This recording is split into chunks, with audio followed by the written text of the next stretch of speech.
Biz səninlə əl-ələ tutub gəzişməliydik, çox şeyi bölüşməliydik.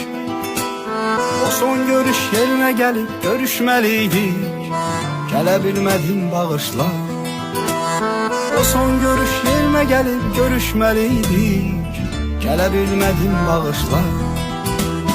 Sənlik heç nə yoxdur əzizim, başa düşdüm.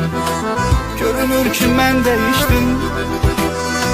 Sənə bir şey olsa ölərəm demişdim, ölə bilmədim bağışla. Sənə bir şey olsa ölərəm demişdim, ölə bilmədim bağışla.